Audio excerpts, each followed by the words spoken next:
So, are you ready? Yeah. Perfect. I'm so stoked. Alrighty, everybody. Well, welcome to this amazing episode of Around the Loop podcast. And I'm here with Bill Volkman, no other than the legendary man himself. I've been super excited seeing all his media on social media, all his videos and stuff, and it's only motivated me more to even reach out and have him on the show. So it's an honor and a privilege to have you. Thank you so much. Appreciate you. Thank you. So I want to ask, what motivates you every day to keep pushing forward? I think what motivates me is the little kids with disabilities, because I see a future where they are really valuable, and they should be served that way. And I want to see when a society opens that door. That's what I'm so passionate about. They're going to see individuals as they get older. They have all these talents, all these skills, and that I excited to share them with the society. Wow. And honestly, because I was reading into your background story, and for anybody that hasn't had the opportunity, I'll put the link here so you guys can tap it on his Instagram, check out the story, and really get in depth to really know more about Bill. And for me, I've always had a soft spot for the community, with folks with the disabilities in the community. And for me, it's because I've grown up with friends with disabilities, and I've always had nothing but the most love for them, and always made sure that they had a smile on their face no matter what was going on. You know, I was the guy that would be around and stick up for them, just because they're people too. Everybody's important. And just because you're slightly different from others doesn't make you less of a person. It does not. And so when I saw your profile and everything, it just truly motivated me. Reading your background story about how you lost both parents, you lost your sister, and to me, I've been trying to prepare myself for this without crying, because it's very emotional. It is. So it makes me wonder, like, how do you prepare yourself for something like that? How do you even move forward when everything you had, moved forward in life, and you were put in that position where you were by yourself? So that makes me wonder, how did you do that? Well, I mean, I lost my dad at 23 with almost a year battle with lung cancer.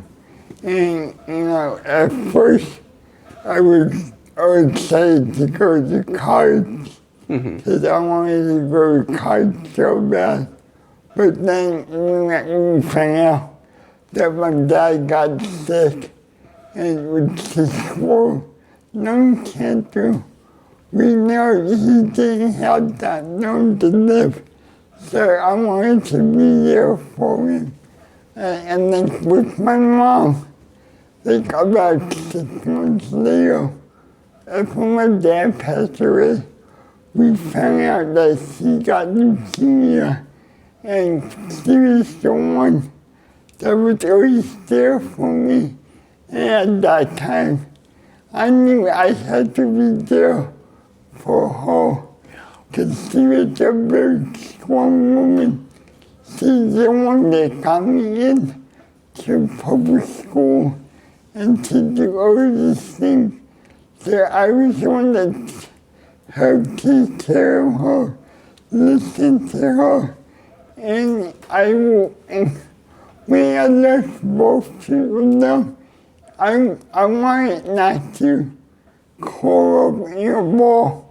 I wanted to honor them by being independent and doing what I want to do.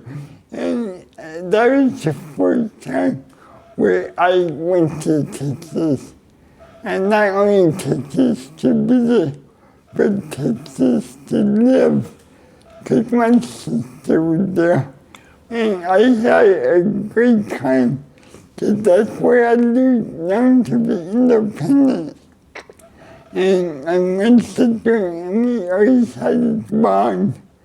And we still this bond. And I moved back to New Jersey. But a couple years later, my sister followed.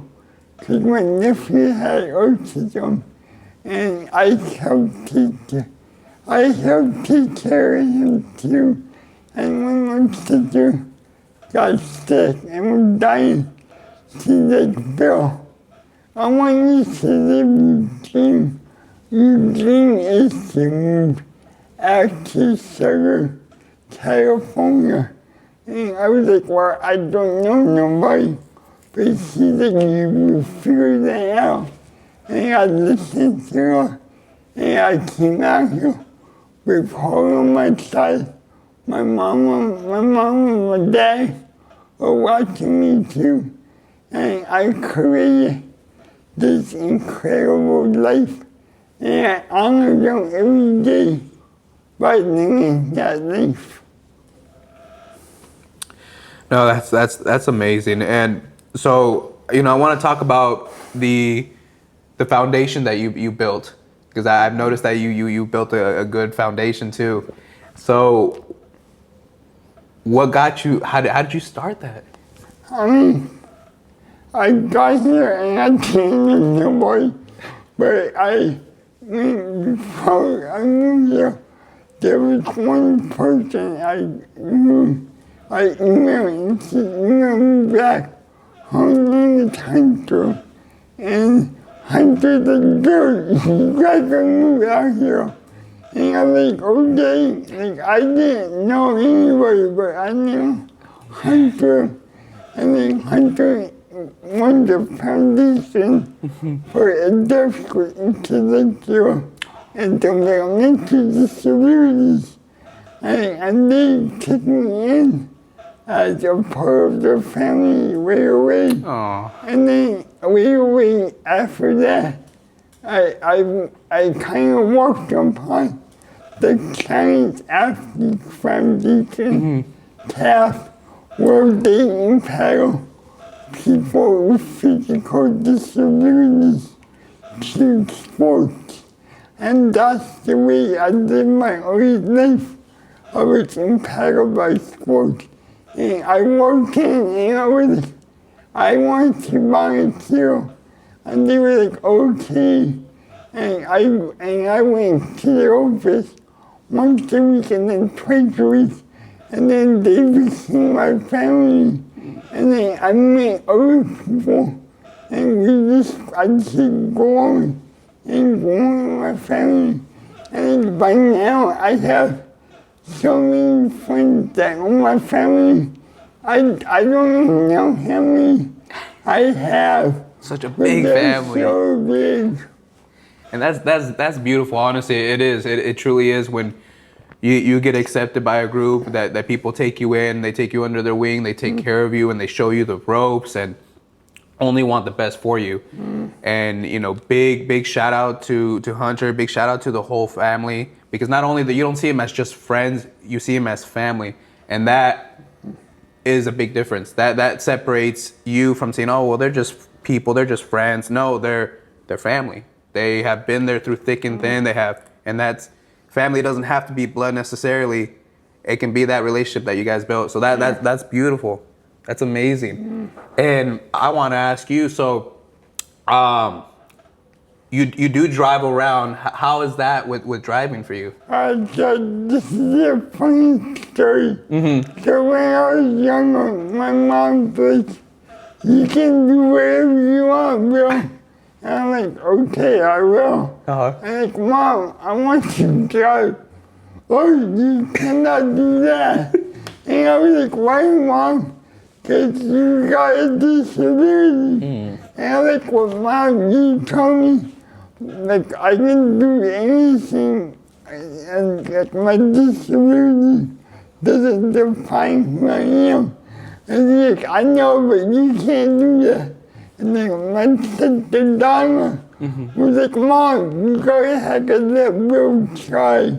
And my mom's like, okay. And I went on my first driving test, and I passed.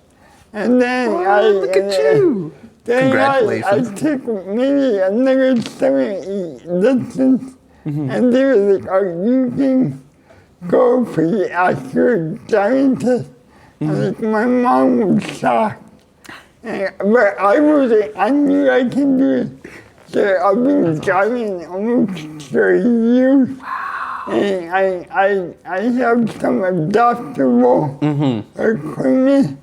But I feel like, like when I'm driving, I'm like everybody else.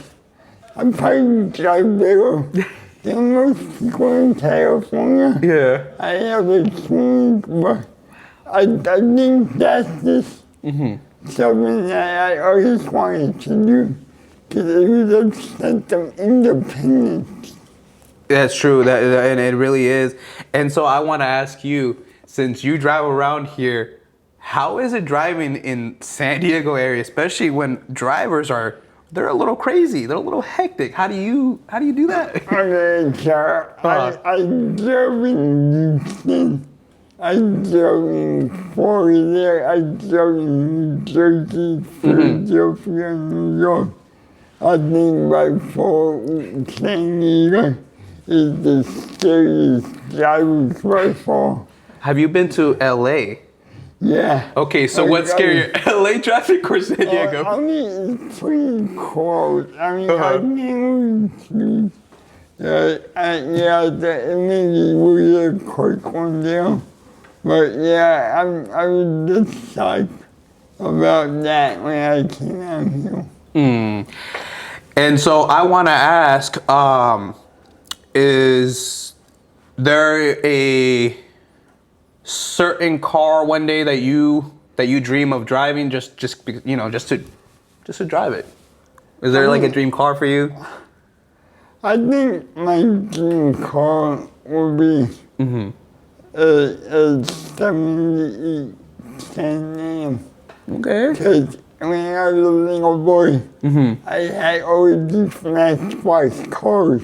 Oh, nice. And like my favorite Matchbox car was a 78 Can Am. And they drive out just for an hour or half an hour. That would be really cool. We're going to make that a mission on this podcast for all my people that are watching. We're going to make it a mission. So anybody out there with a 78 Trans Am, please reach out to Around the Loop Podcast or Around the Loop Productions, and let's make this dream happen. We're going to make this happen somehow. One way or another, I'm going to make this happen for you. I will. That would be good video to watch. That'd be a fun one. And I'm going to do everything in my power to make sure that we make that dream come true for you. I will make sure that happens. And so I want to ask too, like, let's talk about a little bit about yourself. So more like, what do you like to eat? What's your favorite kind of food? I'm Italian. Ooh, okay. So I very see Italian food. Ooh, nice. My mom was doing that today's right for me. And I love Mexican food. Ooh. It's like really good. And then I like Mediterranean. Ooh, Mediterranean's good. And food. Like that's really good. Oh, nice. Too. And so I want to ask, what about like favorite drinks? Do you like, is it like water, juices, or energy drinks? I don't know. I mean, coffees. I mean, I'm sorry. Anybody that sees me around San Diego, I always get one coffee shop or another. So that coffee I got to have. I mean, I like water and I like a good cocktail. Here, yeah, that's nice. What's your favorite cocktail drink? Everybody has a favorite one. A Paloma. Ooh, you keep it fancy, keep it classy. I see. Nice. That's awesome. And then what about like shows? Do you like watching shows? Is there like a favorite show you like to watch? If you have time, because I know time is of the essence, so not everybody has enough time to I mean, I'm kind of outdated on the shows, but one of my favorite shows I really love was Game of Thrones. Game of Thrones. Oh, let's talk about that. My Yeah. ladies got me stuck right now on season. She restarted the whole thing. And what was funny is that I was stuck in the house in New Jersey. It was winter, and I was like, I probably would not like this, but I tried, and then I watched it like 5 times. What? The entire series. So I really. Oh, you are a big fan. And it's going, if you want to go a little bit further back, it's got to be the Sopranos. Growing up in high school. In high school, I lived in Florida, but I'm always in New Jersey. So it wasn't that where I grew up in New Jersey on TV. Awesome. That was kind of cool. That is really cool, actually. And then what about like music? What kind of music do you like? I mean, I like all kinds. Okay. Like I have a lot of young people who work with me, so I keep up on the hits now. But I really like, going back to the 90s. Ooh, that's some good stuff. They're alternative and rock. And you can't forget the hip hop and rap. That was the best music for rap, in my opinion. And so for you growing up, when you first heard rap, how did that change your life? I mean, I was a little kid. So I was like maybe 7 or 8. And I always take a bus back to this special school. About half an hour, 45 minutes away. And the bus started like ordering rap. So I started liking rap. And like I would come home with it, and like I grew up in like a big family. Cause they were like, why are you listening to this?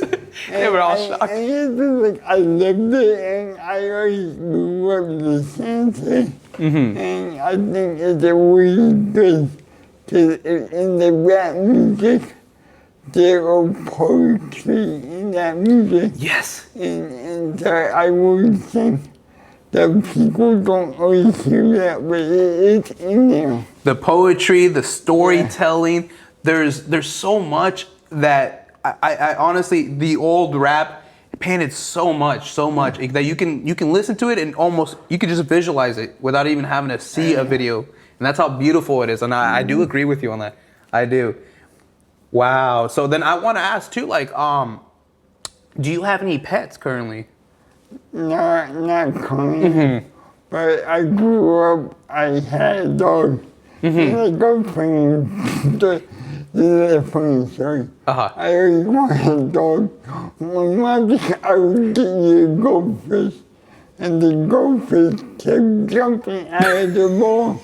And he finally died. That day I was like, I want a dog, and my mom said no.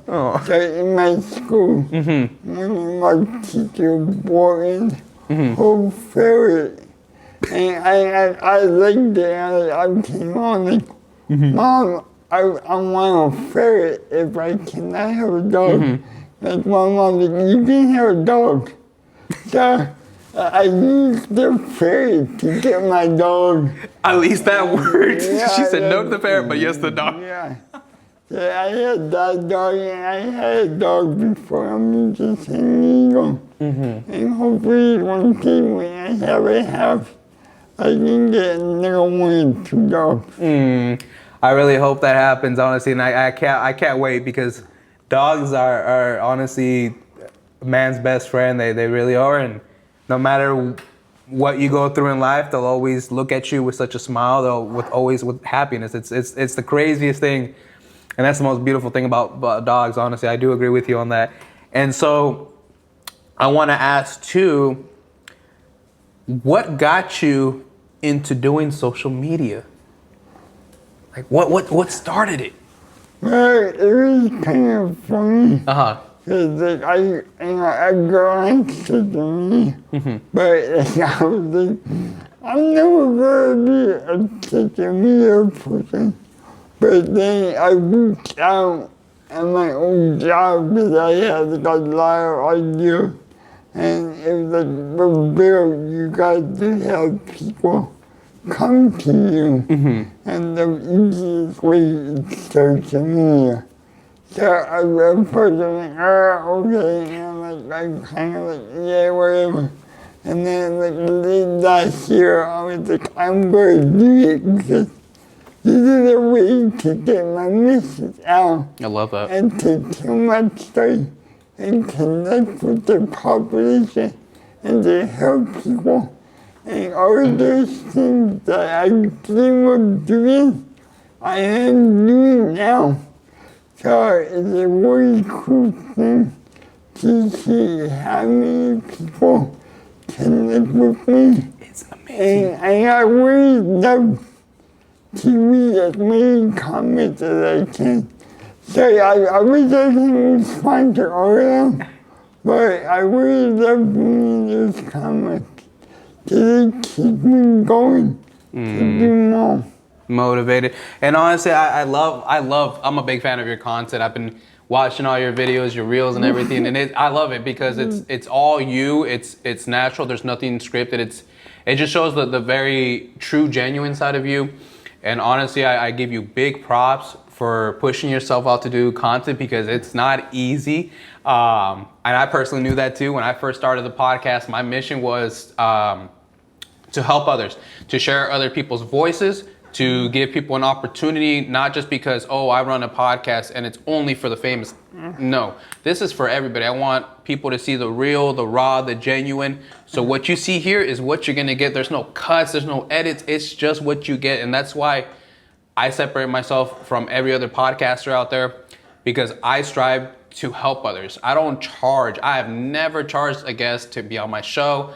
I will pay to travel. I will pay gas. I will do everything myself out of pocket to make sure that your story, your voice is heard. And the most beautiful thing about this podcast that amazes me to this day is the fans, the listeners from around the world.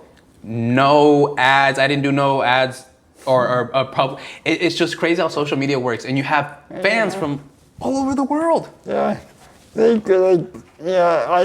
believe that. Like, I don't want to put myself out there, but somebody I'm not, like what you see with me, is just see me, and you're gonna see a lot more of me, a lot more side of me. So, but I believe that to make that connection, you do gotta be you genuine self. Yeah.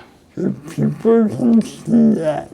That's true. And I do agree with you on that heavily, because it is scary putting yourself in front of that camera and just record. Oh, I can't tell you how many times. Or even I've done episodes before where I had to re-record because I messed up, or I'll look back at the video and I keep like looking up. My eye contact is bad. So I try my best to do good eye contact. But really using social media as a tool to share your voice, to share your story, is one of the best things ever. Yeah, I mean, there's people when I had this idea, they go, Bill, like people not going to understand you. Like you better open articles that you can tape. And I mean, I believe in people. I believe in people will understand me. And I believe that if you take the time, you can understand me clear. Yeah. And like for all these people that watch me, like I appreciate you taking the time to listen to me. And that means a lot. And I appreciate you for taking the time to be on my show, and for being a very special guest, and for taking, the moment to get together, to plan to have an area for us to film, even a beautiful, and this is a real backdrop, you guys. This is real. This is a real book. Just it's not AI or it's not fake. Yeah.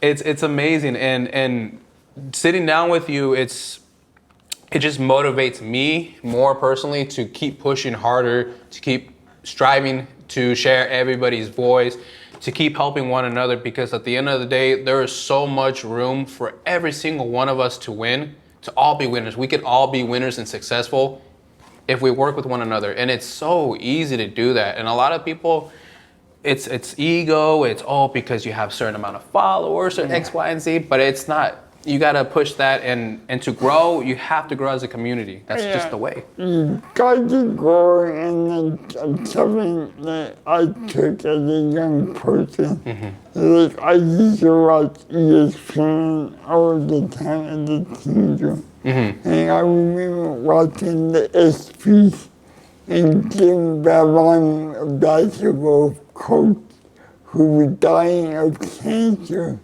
said, don't give up, don't ever give up. And that really hit me. And that's what I took in my life. No matter what I do, I don't give up, and I keep trying. And I do these things because I know it's the right things. So I would tell the listeners out there, just don't give up. Like, just keep on going, keep on trying. You may fail, but you go figure it out. Yeah. And once you figure it out, you go succeed. And that's going to be so sweet when that happens. That's so true. And man, you could have said it any better. You nailed it on the head, Bill. You really did. And it's true because I remember the first couple episodes I posted, and when I first started my page, I had 20 followers. Now it's almost 3,000, but it's every single follower I met, it's somebody genuine I've met. And, and I've felt it before where it's like, oh, this episode didn't do well, or this episode did well. And sometimes it beat me up, but I always remember the same purpose I started was to help another individual, to share that moment, because one day we're here, one day we're not. And for me, the most beautiful thing about having this is we could always look back on this. We could always watch this episode of one day I'm here, one day you're not, either or. We can always look back and see the genuine, see the smiles, laugh, and how true you were on camera. It wasn't something that was edited no, and it's just the real you. I mean, I think what I learned from my parents and from like my sister passing away at like a young age, and it's like you gotta live every day. Yeah. And you gotta live every day with a purpose, with an impact, and you gotta have fun. I always tell people, you gotta have fun, because that will make you feel good inside, and that will keep you going. I appreciate that, Bill, and it's so beautiful, and you're a very motivating person, and I hope that people on Around the Loop production get to see your story, get to check you out, get to reach out, interact with the post, comment, and show that support. And I wish you nothing but the best. I really hope that one day you'll get your home, you'll get your 2 dogs, and I know we're gonna get you in that 78 Trans Am. I'm gonna make sure I'll find somebody. I will find somebody to get you in that car. And we'll make it happen for you. I promise I will make it happen for you. And if I gotta make the moon and the earth touch, I will make it happen for you. Okay. I will, and I mean it. And so thank you so much, Bill, for taking the time to being on the show. It was very special. It meant the world to me. And this isn't the last time, y'all, that you guys are gonna see Bill. This is actually the first of many, because I'm gonna have you as a guest. Hopefully, if you're open to doing another episode in the future, I would love to do that. And you guys stay tuned. We're gonna catch up with Bill. I'll keep you guys current and up to date with what Bill is got going on. Make sure you guys support, follow his page. I'll put it here so you guys can like, comment, and I promise, like he said, the comments is what helps motivate too. So interacting, sharing, supporting, that means a lot, and especially to Bill and just to many others that are in the same or similar situation. You are helping motivating others, and if he can do it, Anybody can do it. Anybody can do it. And it's if you put your heart, mind, and soul into it. And that's how I've talked about it in the show, in previous episodes, you guys. If you put your heart, mind, and soul to it, anything is possible. Nothing's gonna stop you but you. And that's the truth. Because one way or another, you're gonna make it happen. And like I said, you guys stay tuned for this episode. It'll come out on all platforms. It'll be on YouTube for the video portion. We'll do reels. You'll see it on Instagram. Make sure you guys follow Bill here. I'll put the Instagram page there as well. And then follow Around the Loop Productions, Around the Loop Podcast. The episode will come out in a couple weeks, so stay tuned for that one. Audio will be out on Apple, Spotify, iHeartRadio, Amazon, YouTube, Deezer, any other platform that has a podcast platform. You'll catch it on there. So stay tuned for this amazing episode. And thank you again for everything. It was an honor and privilege to have you. Thank you so much, and I'm looking forward to seeing you again. I'm super excited to have you on the show in the future. And you guys, we're gonna catch up with Bill. We'll catch up and see what's going on new. We'll even do some interaction. We'll do some videos. You guys might see even some collaborations where Around the Loop Podcast comes out with Bill. We'll even go out for lunch. We'll do something. But we're gonna make sure we get him in that 78 Trans Am. That's the mission. So we're gonna make that.